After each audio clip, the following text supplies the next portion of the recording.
Он вырос в простой армянской семье. Грамоте его обучил сельский монах, а в 10 лет он стал семинаристом. Но врожденное чувство справедливости привело его в революцию.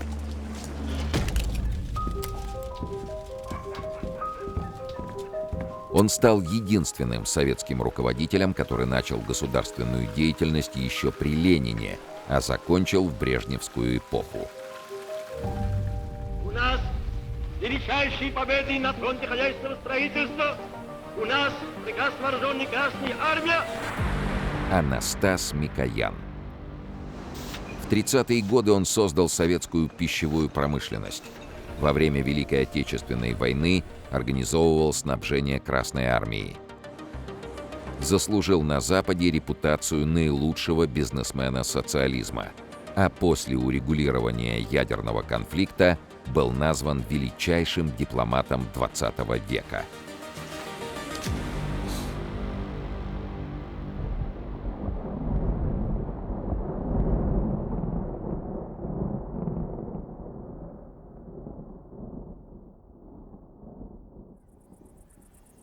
На севере Армении, в горном ущелье, приютилась глухая деревушка Санаин. Чистейший до прозрачности воздух, густые леса, обширные пастбища. А неподалеку древний монастырь с тысячелетней историей. 13 ноября 1895 года здесь, в Санаине, в семье плотника Аванеса Микояна и его жены Тамары, родился второй сын. В крещении он получил имя Анастас. Семья жила бедно, тем, что давало домашнее хозяйство.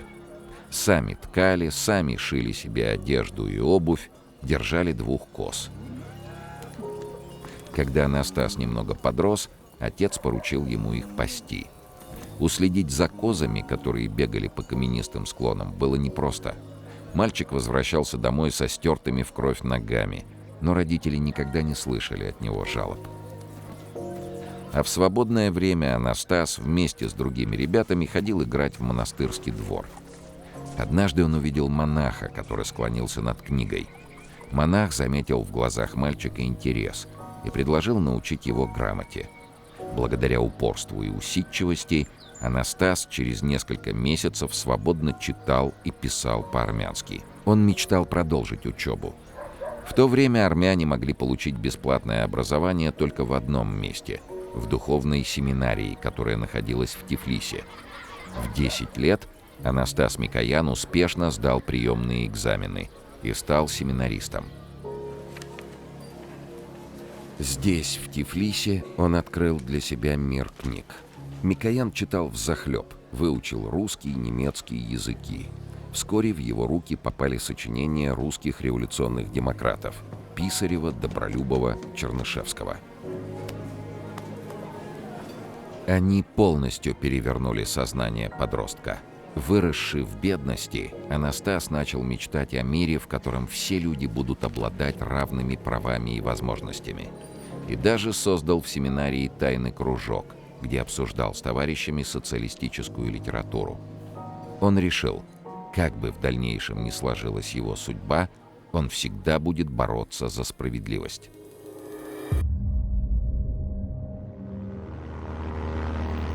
Тем временем началась Первая мировая война. Она охватила Европу, Ближний Восток, Африку. На Кавказском фронте шли бои с Турцией. В то время в Османской империи проживало большое количество армян. Многие из них были лишены основных гражданских прав и подвергались дискриминации по национальному и религиозному признакам. В этой ситуации Анастас Микоян не считал для себя возможным сидеть в тылу. Вместе с группой друзей-семинаристов он записался в армию добровольцем и отправился на турецкий фронт. Он принял участие в 2 ожесточенных сражениях. Однако вскоре заболел малярией и попал в госпиталь. К этому моменту турецкие власти развернули крупномасштабные репрессии против армянского населения. В ходе Первой мировой войны на территории Османской империи начался процесс уничтожения христианского этнического армянского населения. Репрессивным действиям подвергались представители армянской интеллигенции, солдаты, призванные на службу в турецкую армию, а также мирные жители. Территория страны покрылась концлагерями, а массовые депортации армян сопровождались многочисленными жертвами. За 3 года войны было уничтожено, по разным оценкам, от 800 тысяч до 1,5 миллиона человек. Абсолютное большинство армян на территории Османской империи. По результатам войны эти действия были названы преступлением против человечества. Позже международное сообщество расценило их как осознанный геноцид армянского народа. Часть турецких армян удалось спасти благодаря вмешательству российской армии и гуманитарных организаций. Первая мировая война принимала затяжной характер. Ленин, лидер большевиков, призывал к революции. Он утверждал, что только таким способом можно прекратить эту бессмысленную бойню.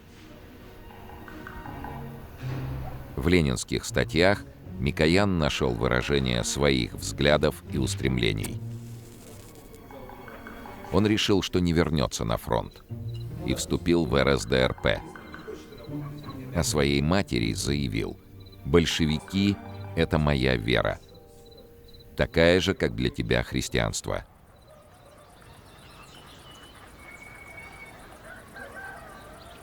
Однако мысли юноши занимала не только классовая борьба. Еще в детстве, переехав в Тифлис на учебу, он поселился в семье своей двоюродной тетки Виргинии Туманян. Ее дочка Ашхен была на год младше Анастаса. Вскоре он понял, что влюбился. По армянским обычаям браки между троюродными братьями и сестрами были запрещены. Но Микояна останавливало даже не это. Он боялся, что, признавшись Ашхен первым, получит отказ. Из воспоминаний Анастаса Микояна. 4 года я не осмеливался признаться ей в своем чувстве. Вел себя строго и отчужденно. Однако в 1917 году, летом, я не выдержал и объяснился Ашхен в любви. Она сказала, что и сама давно любит меня, только всегда поражалась моему черствому, сухому отношению к ней.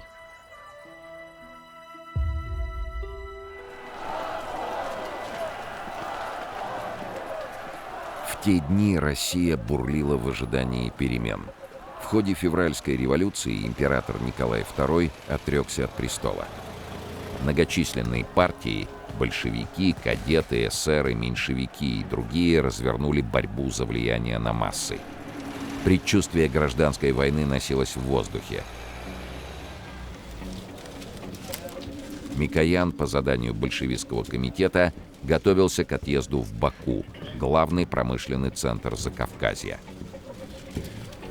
Он попросил Ашхен отложить женитьбу. Не стоит связывать жизнь с человеком, который в любой момент может погибнуть. Девушка согласилась подождать. Приехав в Баку, Анастас Микоян сразу попал в гущу событий. По заданию партии он день за днем разъезжал по нефтяным промыслам и агитировал рабочих. Его пылкость и дар убеждения оказали свое действие. Влияние большевиков постепенно усиливалось. В апреле 1918 года в Баку при поддержке значительной части населения было сформировано большевистское правительство – Совет народных комиссаров, сокращенно Совнарком. Возглавил этот орган Степан Шаумян. Шаумян Степан Георгиевич, революционер, журналист, литературный критик, соратник Ленина, окончил философский факультет Берлинского университета. В 1918 году провозгласил Бакинскую коммуну, форму правления, при которой власть напрямую принадлежит рабочим. Исполнительным органом коммуны стал Бакинский совнарком.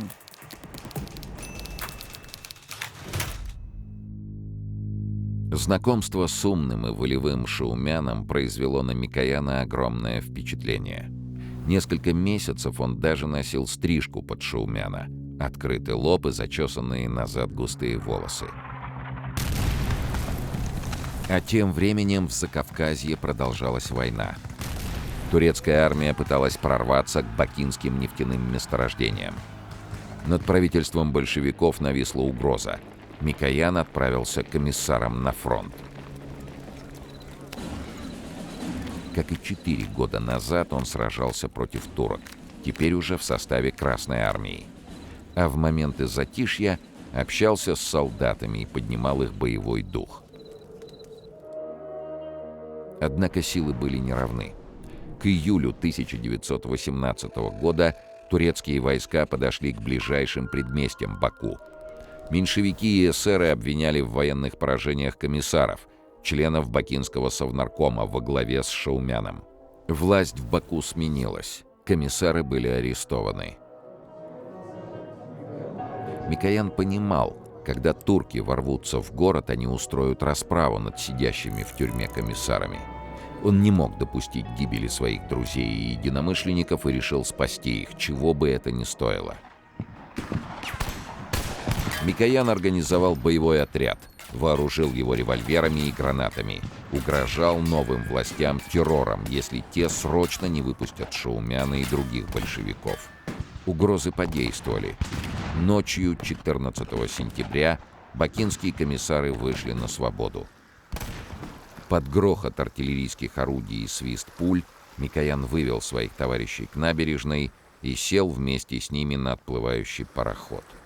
Казалось, все волнения остались позади. Однако экипаж парохода состоял из противников большевиков. Судовой комитет отказался плыть в советскую Астрахань. Корабль взял курс на Красноводск, город, где власть принадлежала меньшевикам и эсерам. Сразу по прибытии все находившиеся на борту коммунисты, в том числе Микоян, были арестованы. От общей группы отделили 26 человек, включая Степана Шаумяна и других комиссаров. Было объявлено, что их повезут в Ашхабад, где состоится суд. Микояна и еще нескольких большевиков оставили в Красноводской тюрьме. Лишь через месяц они узнали о том, что случилось с их товарищами. Экстренный поезд, не добравшись до Ашхабада, остановился на 207-й версте. Арестантов вывели из поезда. Их расстреляли тут же, без суда, среди туркменских песков. В историю это трагическое событие вошло как расстрел 26 бакинских комиссаров. Анастасу Микояну предстояло провести в тюрьме несколько месяцев. Он был освобожден в феврале 1919 года, после окончания Первой мировой войны.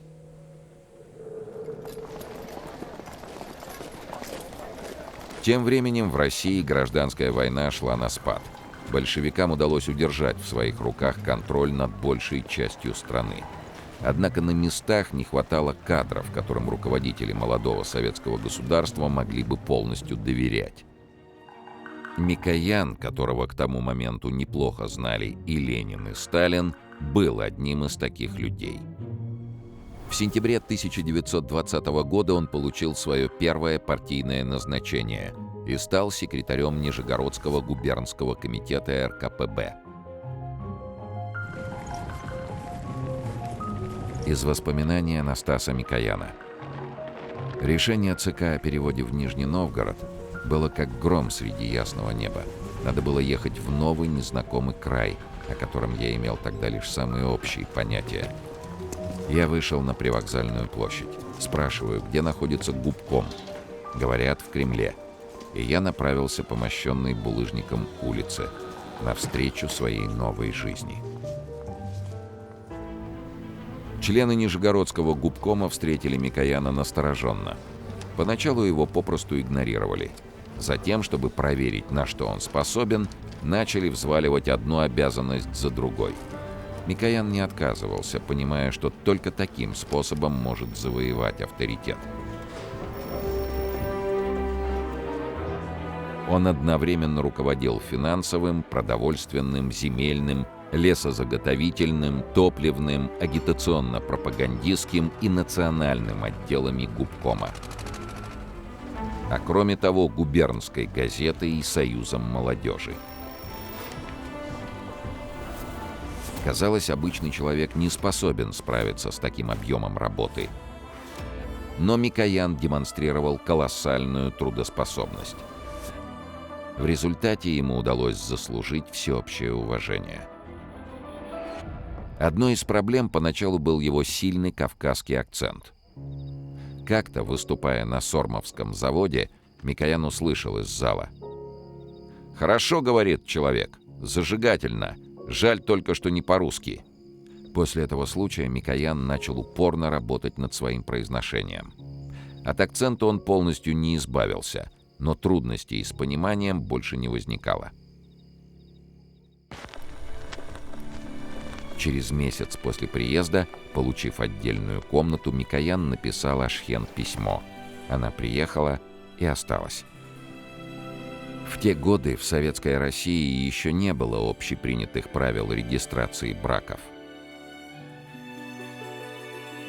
Молодые люди просто объявили родным и знакомым, что теперь они муж и жена. Они проживут в мире и любви 40 лет, родят 5 детей, но так и не вступят в официальный брак, считая это пустой формальностью. К своим 27 годам Анастас Микоян успел побывать на войне, пройти через тюрьму и подполье,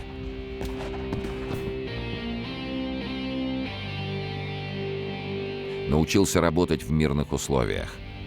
Теперь ему предстояло доказать, что он способен руководить огромным краем.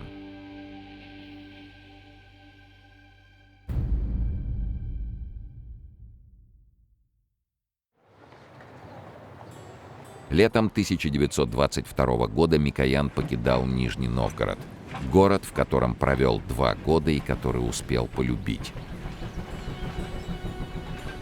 Он отправлялся на Северный Кавказ. Северо-Кавказский край существовал как отдельная административная единица до 1937 года. Его территория с населением более 8 миллионов человек в разное время включала Дагестан, Чечню, Ингушетию, Кабардино-Балкарию, Адыгею, Карачаево-Черкесию, Северную Осетию, а также традиционные казачьи губернии – Кубанскую, Терскую и войско Донского, Ставропольскую и Черноморскую. В начале 20-х годов в этом регионе сложилась крайне непростая обстановка. Многие местные жители враждебно встретили советскую власть и в ходе гражданской войны сражались на стороне белогвардейцев. В 1922 году, когда Микоян прибыл в Ростов-на-Дону, столицу края, в горах еще скрывались вооруженные отряды. А на городских улицах среди разрушенных взрывами домов бродили стайки беспризорников. В крае, который всегда считался житницей страны, после гражданской войны свирепствовал голод. Чтобы восстановить хозяйство, нужно было привлечь горские народы и казаков, которые издавна населяли эти земли, на сторону большевиков. Микоян понимал, жесткими мерами можно добиться лишь обратного результата. Тогда он выбрал политику компромиссов. Он, первый секретарь Краевого комитета партии, выезжал в казачьи станицы и горные аулы, чтобы лично убедить несогласных. Советская власть позаботится о них лучше царской. Микоян разрешил сохранить элементы традиционного быта, начиная от станичного самоуправления и заканчивая разрешением на ношение холодного оружия. Выступал против разрушения церквей и мечетей. Не позволял чиновникам нарушать права богатых крестьян и крупных торговцев.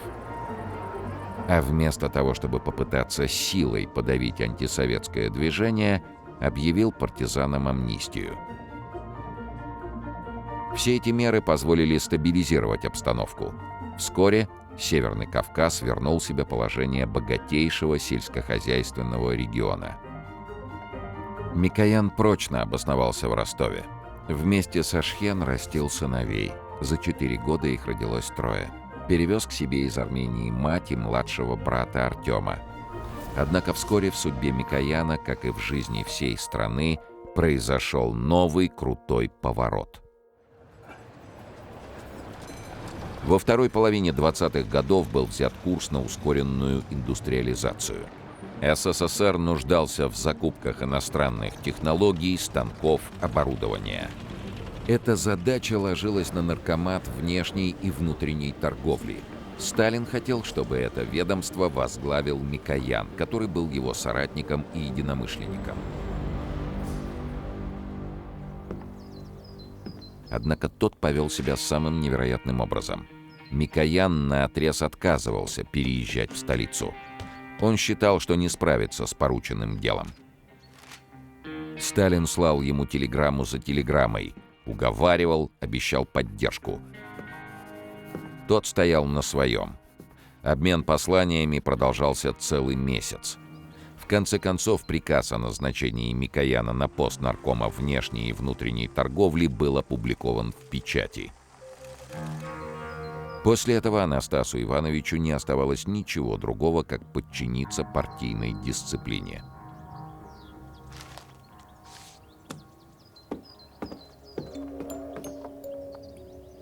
Микоян работал на износ, приходил домой только под утро.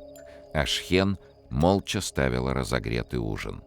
Она понимала, что у мужа не оставалось сил на разговоры. Из письма Николая Ивановича Бухарина Иосифу Виссарионовичу Сталину. «Коба, Микоян ужасно выглядит. Мне даже шоферы говорят, что он так работает, что помрет. Его нужно заставлять периодически отдыхать. Мы его можем потерять совершенно неожиданно». Но эти слова были всего лишь благим пожеланием. На рубеже 30-х годов вся страна работала без передышки. В ускоренном темпе возводились металлургические и машиностроительные заводы, электростанции, прокладывались новые железные дороги. Эти гигантские проекты требовали все новых капиталовложений. Однако деньги, которые советский Госбанк вводил в обращение, не были обеспечены товарами. В результате советский рубль начал обесцениваться. Из магазинов пропали продукты, была введена карточная система. Продовольственная проблема стояла так остро, что для ее решения было создано целое ведомство – Наркомат снабжения, и возглавил его Микоян. Чтобы накормить страну, ему предстояло практически с нуля создать советскую пищевую промышленность. Одна из первых инициатив Микояна – строительство современных мясокомбинатов. На столах жителей СССР появились колбасы, ветчины, сосиски. А московский мясокомбинат, так же, как и многие другие пищевые предприятия, был назван его именем. Микоян внедрил производство консервов, сахара, конфет, шоколада, майонеза, витаминов. Под его контролем на основе технологий знаменитых голландских сыроделов были созданы советские сорта сыра – пашихонский, угличский и множество других.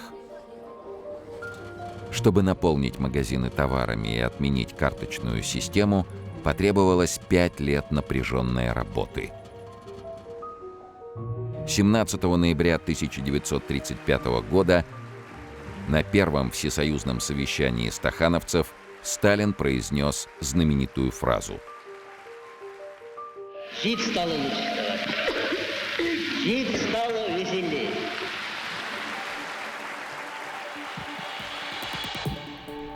К 1936 году в СССР было введено в эксплуатацию 17 крупных мясокомбинатов, 10 сахарных заводов, 41 консервный завод, 9 кондитерских фабрик, 33 молочных, 178 хлебозаводов, 22 чайные фабрики и множество других пищевых предприятий. Советский Союз вышел на первое место в мире по производству свекловичного сахара, на второе, после Японии, по добыче рыбы.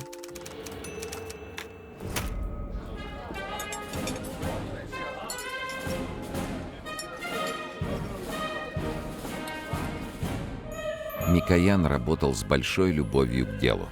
Он вникал в мельчайшие детали, утверждал эскизы этикеток для банок сгущенного молока, лично контролировал ассортимент и рецептуру колбас и прислушивался к мнению коллег. Однажды председатель Совета народных комиссаров Вячеслав Молотов сказал, что качество обсыпных подушечек, так назывался сорт конфет, оставляет желать лучшего. Микоян попробовал, согласился и дал указание изменить состав ингредиентов. У нас величайшие победы на фронте хозяйственного строительства. У нас прекрасно вооруженная Красная Армия и партия монолитная единая. А вперед, собирая вокруг себя все больше и больше народные массы города и деревни.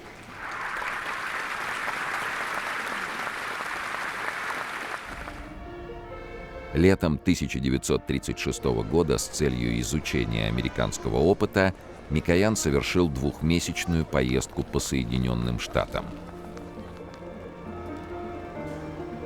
Многое из того, что он там увидел, удалось перенести на советскую почву. Именно в те годы началось массовое производство мороженого, соков, лимонадов, готовых котлет и других полуфабрикатов. В столовых и кафетериях было введено самообслуживание.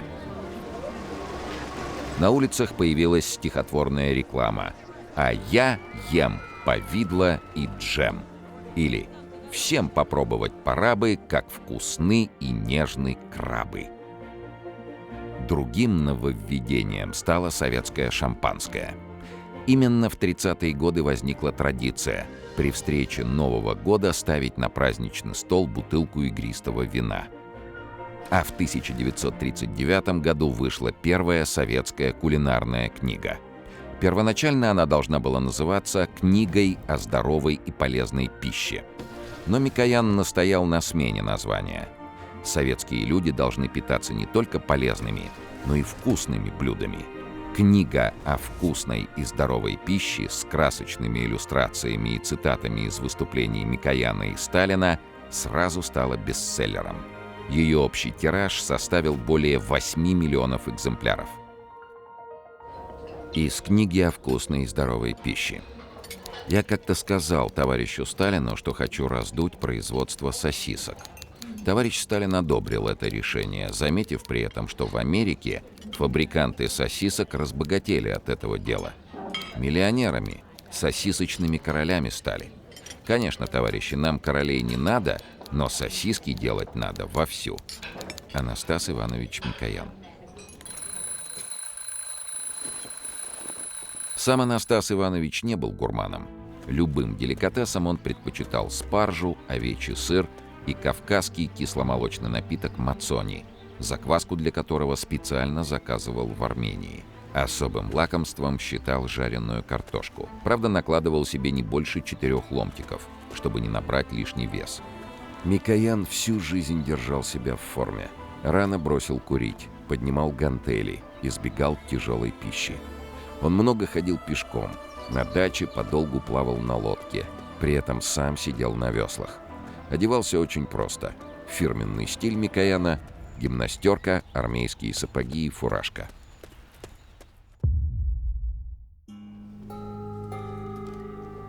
Обстановка в стране становилась все более мрачной. На 1937 и 1938 годы пришелся наибольший размах массовых репрессий. По обвинению в антисоветской деятельности были арестованы более 1 миллиона 300 тысяч советских граждан. Более 680 тысяч из них были приговорены к высшей мере наказания.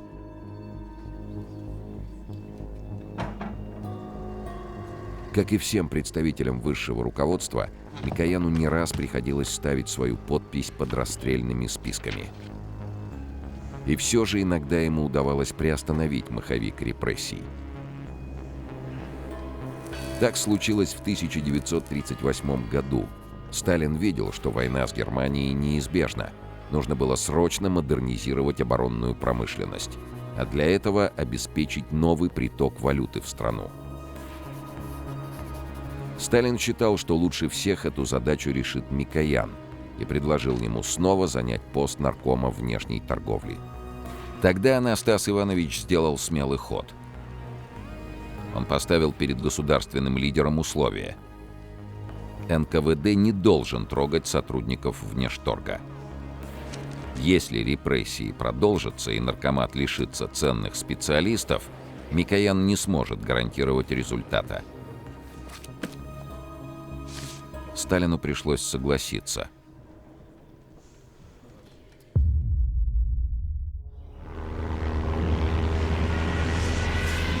22 июня 1941 года помощники разбудили Анастаса Ивановича около 4 утра. Микоян немедленно выехал в Кремль.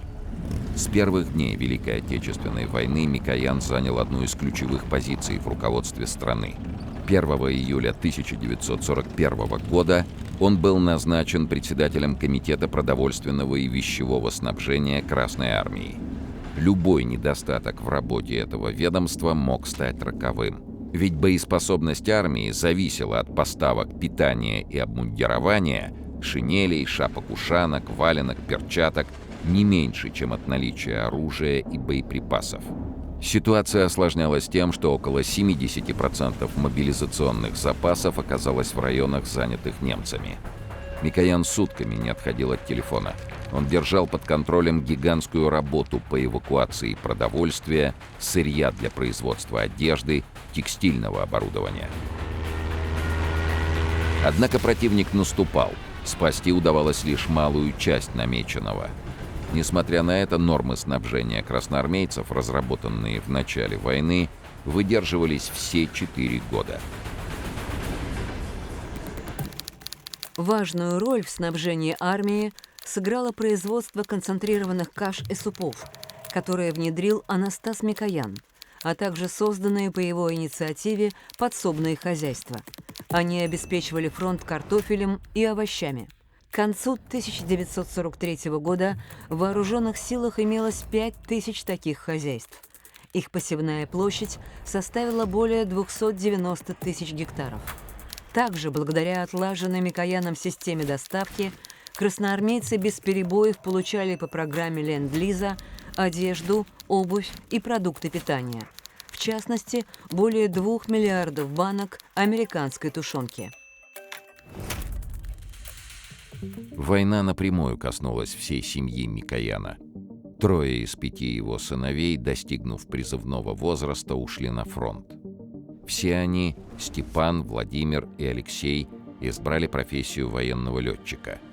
Этот выбор во многом был связан с влиянием младшего брата Анастаса Ивановича, Артема Микояна. Микоян Артем Иванович, советский авиаконструктор, дважды Герой социалистического труда. С 18 лет работал токарем, прошел службу в Красной армии. По партийной путевке был направлен на учебу в военно-воздушную академию. В 1940 году под руководством конструкторов Артема Микояна и Михаила Гуревича были созданы военные самолеты МиГ-1 и МиГ-3. В годы Великой Отечественной войны они нашли широкое применение как ночные истребители и перехватчики, предназначенные для уничтожения бомбардировщиков противника на больших высотах. Новые модификации истребителей МиГ до настоящего времени находятся на вооружении российской армии.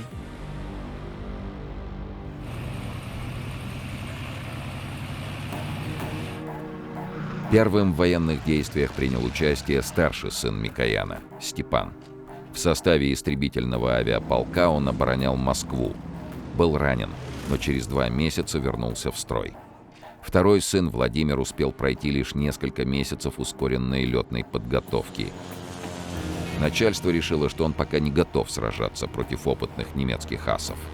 Однако Владимир настойчиво требовал, чтобы его отправили на Сталинградский фронт. Анастас Иванович не выдержал давления со стороны сына. С согласия жены Он попросил командование военно-воздушных сил пересмотреть решение. Ни до, ни после этого случая Микоян ни разу не вмешивался в судьбу сыновей.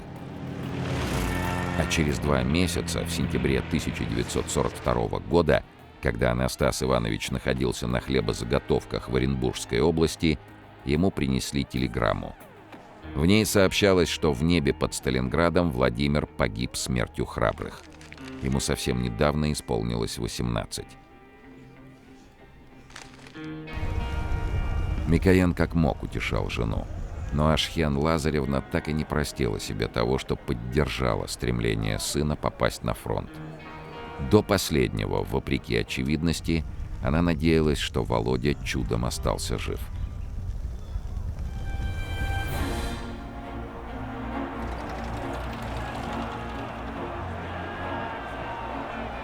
Сталинградская битва окончилась полным разгромом противника.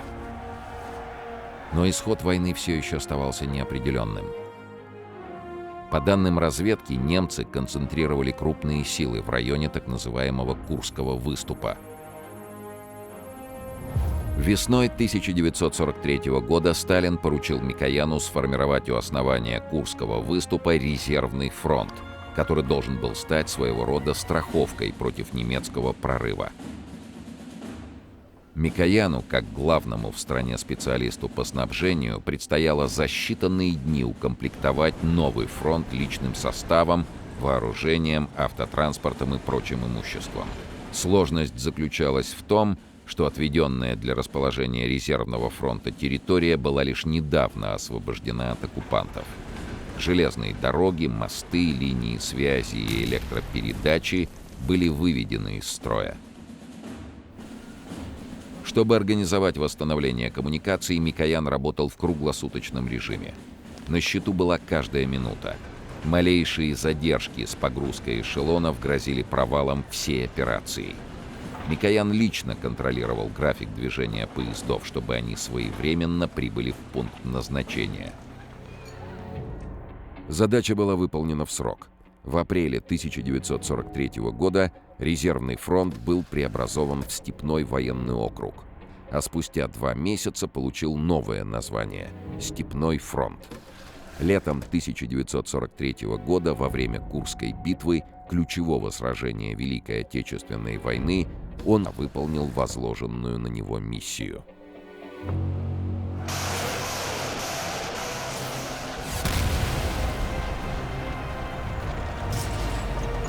После того, как немецкая группа армий «Центр» попыталась прорвать советскую оборону, Степной фронт нанес противнику мощный контрудар. А затем продолжил наступление, которое завершило коренной перелом в ходе Второй мировой войны. Пока гремели бои на Курской дуге, Анастасу Ивановичу и Ашхен Лазаревне выпало новое испытание. Их младшие сыновья, 15-летний Вано и 14-летний Серго, были обвинены ни больше ни меньше в подготовке государственного переворота. Этому событию предшествовало громкое убийство, причиной которого стала несчастная любовь. 3 июня 1943 года на лестнице Большого каменного моста, прямо напротив Кремля, сын наркома авиации, 15-летний Володя Шахурин, выстрелил в Нину Уманскую, дочь видного советского дипломата. Следующим выстрелом юноша покончил с собой. Это дело получило кодовое название «Кремлевские дети». В ходе расследования выяснилось, что в этом деле замешаны сыновья Микояна. В дневнике Володи Шахурина упоминалось, что пистолет для него достал Вано. Более того, Шахурин писал о том, что готовился к захвату власти и называл Вано и Серго Микоянов наркомами своего будущего правительства. Все это можно было бы счесть детской игрой, если бы в деле не фигурировало оружие. Сыновей Микояна обвинили в участии в антисоветской организации. Они провели полгода во внутренней тюрьме на Лубянке, а затем на год отправились в ссылку в Таджикистан. После этой истории у Ашхен Лазаревны началась гипертония, она стала терять слух. Микоян не просил о смягчении участи для своих сыновей. Он понимал, что это бессмысленно. В конце концов, с ними обошлись довольно мягко по тем временам.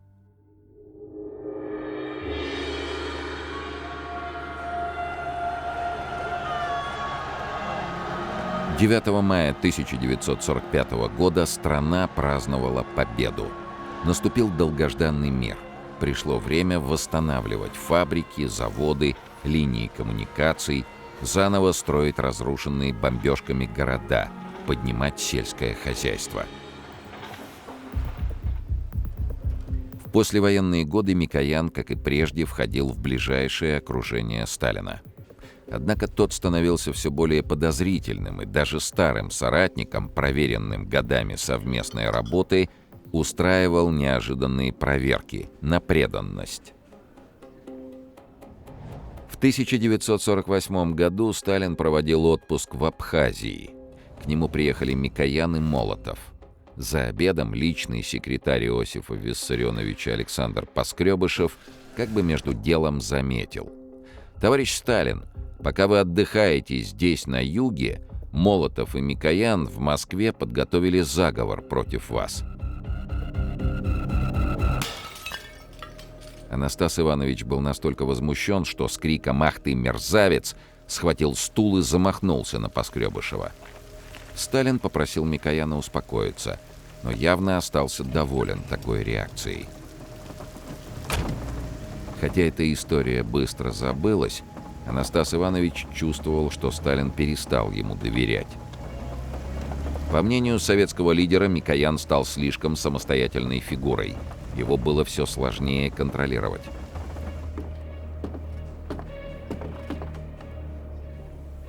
Осенью 1952 года Сталин исключил Микояна из состава высшего партийного руководства и демонстративно перестал с ним общаться. После этого можно было ожидать самого худшего.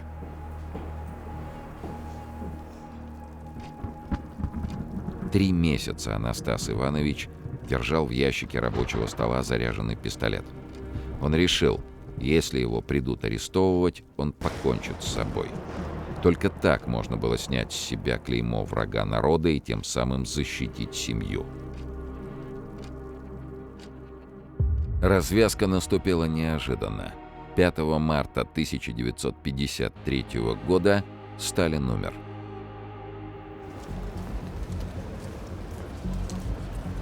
В высшем руководстве страны разгорелась борьба за власть. Анастас Микоян вполне мог претендовать на руководство страной, но считал, что во главе СССР должен встать представитель коренной нации, такой, как Никита Хрущев. Приближалась новая эпоха, которая получила название «Оттепели». В феврале 1956 года на 20-м съезде КПСС Хрущев выступил с секретным докладом, в котором осудил культ личности Сталина и политику массовых репрессий.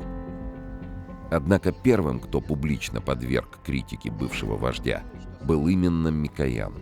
За несколько дней до выступления Хрущева он произнес речь, в которой призвал не допустить повторения террора против собственных граждан. Позже Микоян скажет о годах сталинского правления: «Все мы тогда были мерзавцами». После окончания 20-го съезда Анастас Иванович возглавил комиссию Верховного Совета СССР по реабилитации. К тому времени в лагерях продолжали сидеть сотни тысяч незаконно осужденных. Однако процесс реабилитации шел очень медленно. Из-за бюрократической волокиты многие могли не дожить до освобождения. По инициативе Микояна было создано около 100 выездных комиссий. Они получили право прямо на местах, в лагерях и колониях принимать окончательные решения. Уже в первые месяцы большинство из тех, кто получил срок по политическим статьям, были восстановлены в правах и вышли на свободу. Чтобы они могли вернуться домой, пришлось пустить дополнительные поезда. Многие дела Микоян брал под свой контроль. Он вел переписку с семьями репрессированных, Со многими встречался лично. От родственников бывших заключенных часто можно было услышать фразу «Анастас Иванович помог».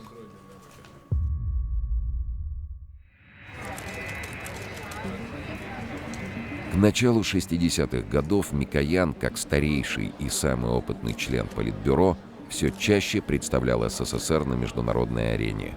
Он вел переговоры с главами Индии и Китая, Джавахарлалом Неру и Мао Цзэдуном, с 3 американскими президентами – Ричардом Никсоном, Линдоном Джонсоном и Джоном Кеннеди.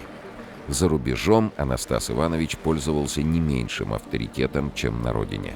Британский премьер-министр Гарольд Вильсон признавался, что учился у Микояна искусству переговоров.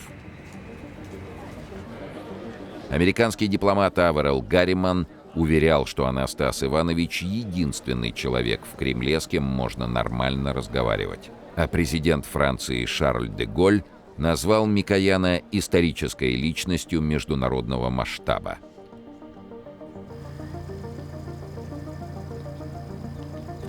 Не случайно, что именно Анастасу Ивановичу было доверено урегулировать Карибский кризис. Это была одна из самых тяжелых миссий в его жизни. Карибский кризис – период наибольшего военно-политического противостояния между СССР и Соединенными Штатами Америки в октябре 1962 года. Причиной кризиса стала установка в Турции, вблизи от советских границ, американских ракет с ядерными боеголовками. Вслед за этим на Кубе были размещены советские ракеты, которые угрожали территории США. В качестве ответной меры американское руководство планировало военное вторжение на Кубу, что могло привести к началу Третьей мировой войны с применением ядерного оружия.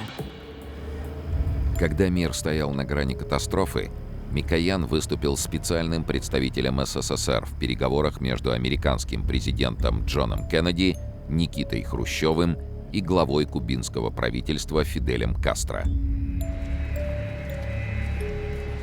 Анастас Иванович вылетел в Вашингтон, затем в Гавану. Ему предстояло убедить Кастро согласиться на демонтаж и вывоз с Кубы советских ракет под наблюдением американских военных. Но кубинский лидер отказывался выполнять условия соглашения, которое было принято без его участия. Только что отступившая угроза ядерной войны снова нависла над миром. Когда переговоры зашли в тупик, Микояну сообщили трагическую новость. После долгой болезни скончалась Ашхен Лазаревна, самый близкий для него человек, женщина, которую он полюбил в ранней юности и с которой прожил всю жизнь.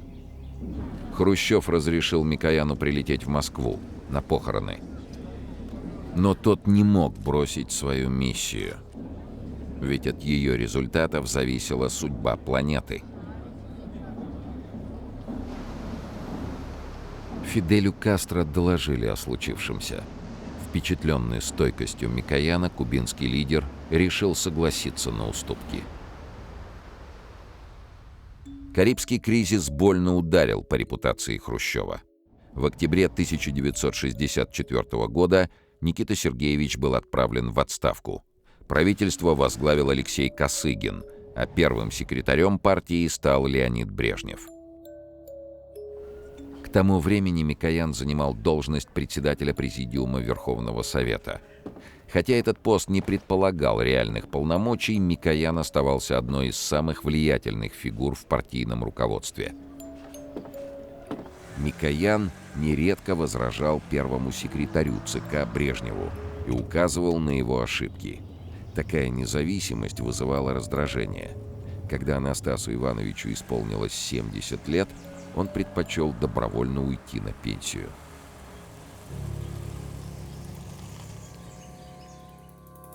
Проводы Микояна были обставлены очень торжественно. Звучали благодарственные речи, не стихали аплодисменты. А спустя несколько дней Анастас Иванович покидал подмосковную дачу, на которой прожил почти 40 лет. После того, как закончился срок его работы на высших государственных постах, Микоян был лишен большинства привилегий. При этом он оставался консультантом Политбюро, продолжал заниматься реабилитацией жертв сталинских репрессий и охотно откликался на просьбы о помощи.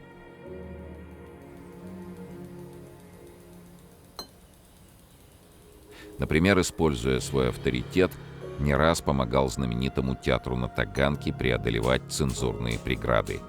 Но вскоре сам столкнулся с советской цензурой. Готовя к печати воспоминания Микояна, редактура переписывала целые абзацы, меняла оценки и сглаживала острые углы. Дошло до того, что одну из его книг в последний момент сняли с публикацией. При всех внешних почестях Микояну затыкали рот.